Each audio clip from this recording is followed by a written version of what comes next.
तो यूपी में प्रचंड जीत के बाद अब योगी आदित्यनाथ एक बार फिर से सीएम पद की शपथ लेने जा रहे हैं। सूत्रों की माने तो वो होली के बाद 21 मार्च को शपथ ले सकते हैं। ये शपथ ग्रहण लखनऊ के अटल बिहारी वाजपेयी इकाना स्टेडियम में होगा।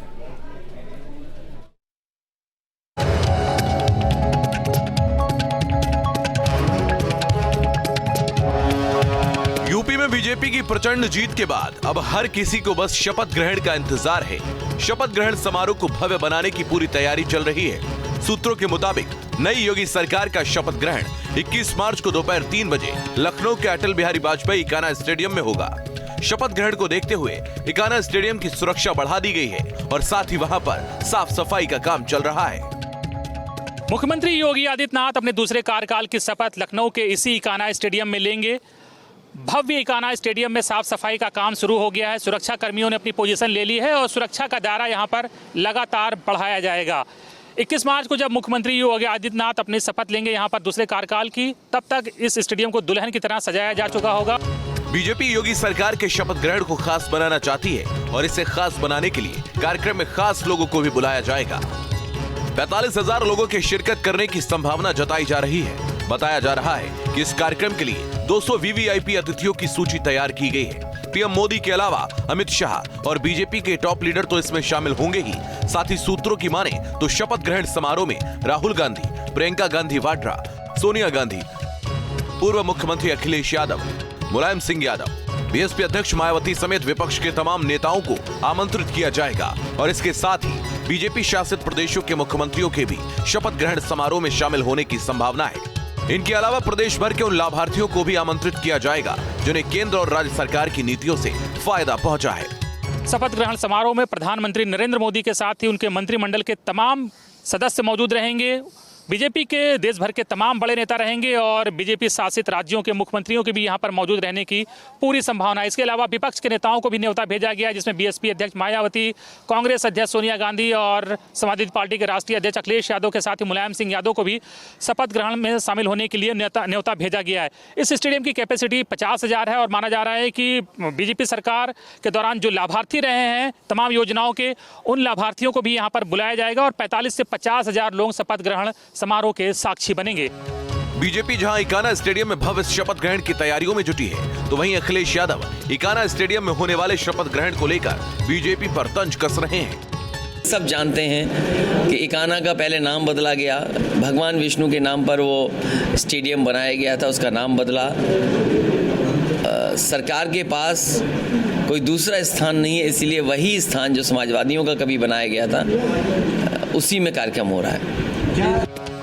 एक तरफ योगी आदित्यनाथ के शपथ ग्रहण की तैयारी चल रही है, वहीं बीजेपी यूपी में अपने सहयोगियों को भी साधने में लगी है और इस कड़ी में अपना दल एस प्रमुख अनुप्रिया पटेल और आशीष पटेल ने बीजेपी के राष्ट्रीय अध्यक्ष जेपी नड्डा से मुलाकात की। इस मुलाकात में नई सरकार के गठन में सहयोगियों की भूमिका को लेकर भी चर्चा हुई है और इसके अलावा निषाद पार्टी के अध्यक्ष संजय निषाद ने भी जेपी नड्डा से मुलाकात करके सरकार में निषाद पार्टी की भूमिका पर चर्चा की। माना जा रहा है कि नई सरकार में सहयोगियों को भी मंत्रिमंडल में जगह मिल सकती है। Team news state. यूपी में न्यूनतम समर्थन मूल्य योजना के तहत गेहूं खरीद के लिए रजिस्ट्रेशन शुरू हो चुके हैं। खाद्य और रसद विभाग ने 1 अप्रैल से 15 तक गेहूं की खरीद की तारीख तय की है। साल 2022 और 23 के लिए सरकार ने गेहूं की एमएसपी 2015 रुपए प्रति क्विंटल तय की है। और यहां आपको यह भी बता दें कि खरीफ विपणन साल 2021-22 में धान खरीद के लिए रजिस्ट्रेशन करा चुके किसानों को दोबारा रजिस्ट्रेशन करवाने की जरूरत नहीं होगी। तो 2015 रुपए प्रति क्विंटल एमएसपी जो रेट है वो तय किया गया। किसानों के लिए बड़ी खुशखबरी सरकार गठन से ठीक पहले सामने आई है।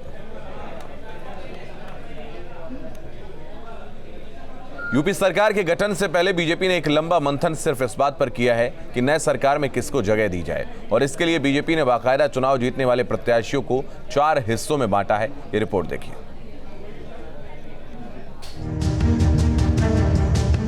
यूपी में बीजेपी ने चुनाव में प्रचंड जीत हासिल कर ली है और अब सभी को सीएम योगी के राजतिलक का इंतजार है। हालांकि राजतिलक की तैयारी जोर शोर से चल रही है, लेकिन इस शपथ ग्रहण के साथ ही बीजेपी में नई सरकार के गठन को लेकर भी मंथन हुआ। बुधवार को दिल्ली में बीजेपी ऑफिस में देर रात तक बैठकों का दौर चलता रहा। बैठक में राष्ट्रीय अध्यक्ष जेपी नड्डा और गृह मंत्री अमित शाह की अलग से बैठक भी हुई। नई सरकार का गठन बीजेपी के लिए कितना अहम है, इसका अंदाजा आप बैठकों से लगा सकते हैं। यूपी की नई सरकार को लेकर लगातार 5 घंटे 45 मिनट तक नेताओं ने मंथन किया। बीजेपी ने अपने मंथन में नतीजों को 4 हिस्सों में बांटा है। बीजेपी की टॉप लीडरशिप ने अपनी बैठक में चुनाव को लेकर विस्तार से विश्लेषण किया। इस बैठक में बाकायदा नई सरकार पर मंथन। धर्मेंद्र प्रधान ने चुनाव नतीजों का डिटेल प्रेजेंटेशन दिया। प्रेजेंटेशन में नतीजों को 5 हिस्सों में बांटकर समझाया। जीतने वाले उम्मीदवारों की शिक्षा और क्षेत्र, उम्मीदवार की जाति और संख्या को बताया गया। उम्मीदवार की उम्र पर भी चर्चा की गई। पार्टी सूत्रों के मुताबिक उम्मीदवारों के वर्गीकरण सरकार में हिस्सेदारी के लिहाज से किया गया है। जितनी जिसकी तादाद भारी, उसकी उतनी हिस्सेदारी के अनुपात में सरकार में मंत्री बनाए जाएंगे। पढ़े लिखे और युवा विधायकों को तरजीह। बड़े चेहरे इस बार भी मंत्री बनाए जाएंगे। खराब प्रदर्शन करने वाले मंत्री रिपीट नहीं होंगे। सरकार में महिलाओं की हिस्सेदारी बढ़ेगी। सरकार में इस बार ज्यादा महिला मंत्री दिखेंगी। यूपी में बीजेपी इस बार केंद्र वाला फॉर्मूला ही लागू कर रही है। केंद्र सरकार की तर्ज पर ही उत्तर प्रदेश सरकार में भी हर वर्ग से मंत्री देखने को मिलेंगे। इसके अलावा सभी मिलकर मिशन 2024 के लिए काम करेंगे। Team news state.